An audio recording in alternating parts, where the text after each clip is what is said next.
আচ্ছা দাদু, আমরা সবাই চান করতে লাগলাম, তুমি চান না করে চলে এলে যে? সত্যি ওরে কদিনই স্নান করতে যাইয়ে কয়বার তুই জল খাইছি?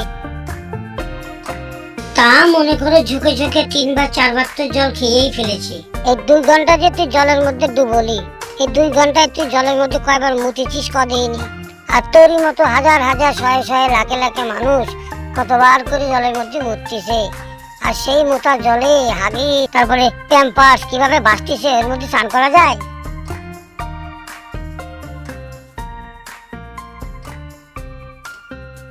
আচ্ছা বাবা তোকে দাদুকে খুঁজতে বললো, আর তুই এসে কোথায় গায়েব হয়ে গেলি বলতো? কি করছিলি এতক্ষণ? আচ্ছা দিদি, তুই সমুদ্রে চান করার সময় ডুবে ডুবে কয়বার জল খেয়েছিস বলতো? সঠিক মনে নেই, তবে 3 বার 4 বার তো হবেই। কেন, কি হয়েছে বলতো? তাহলে তো তুই কম করেও 1 কাপ প্রস্রাব খেয়েছিস। 1 কাপ প্রস্রাব খেয়েছি? সেটা কিভাবে হলো?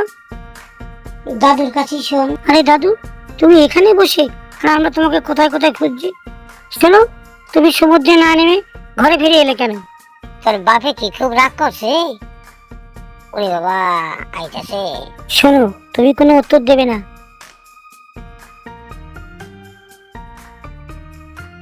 ঝুমকি ঝুমকি, তোমাদের ব্যাগপত্র সব গুছিয়ে নাও, রাতের ট্রেনে আমরা ফিরে যাচ্ছি। বাবা, আপনার মনটাকে একটু ভালো করার জন্যই আমাদের এই দীঘায় আসা। আপনি এরকম ভাবে না বলে চলে এলেন, আমরা কোথায় কোথায় না খুঁজেছি।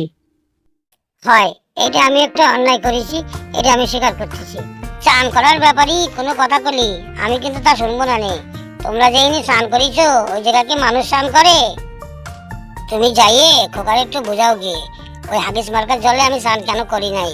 হ্যাঁ মা, তুমি বাবার কাছে যাও তো। আর দাদুর ব্যাপারটা আমরা 2 বোনে দেখছি।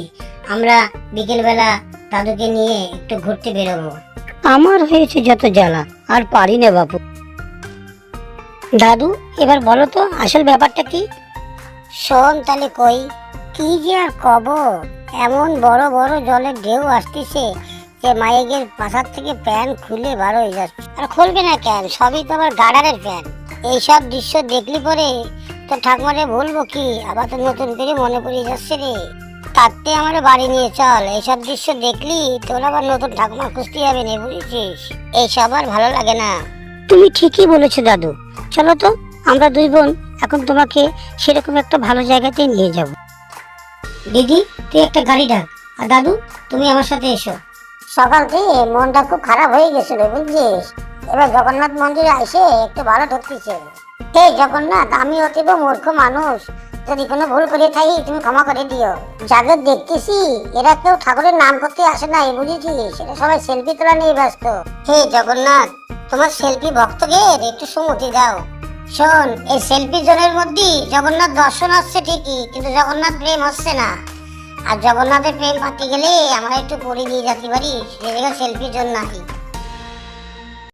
শোনো দাদু, এবার তো আর হবে না, সামনের বার দেখছি। দিদি, তো সেলফি তোলা হয়েছে, তাড়াতাড়ি চল।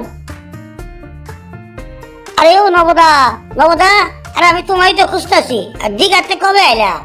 আরে আইছি তো কালকে রাত্রে, কিন্তু আসামের পরের থেকে মনটা মোটেই ভালো যাইতেছে না, বুঝলি? সমুদ্রের জলে এত নোংরা, কি কম তরে ভালো মানুষ স্নান করলেও সেই জায়গায় যে অসুস্থ হয়ে যাবো। আরে এইদিকে তো আবার দীঘায় যাওয়ার লেগে আমার বউ আমার মাথা খারাপ করে দিতেছে। দাদা হিসাবে তুমি আমার একটা বুদ্ধি দাও দিদি, আমি কি করি?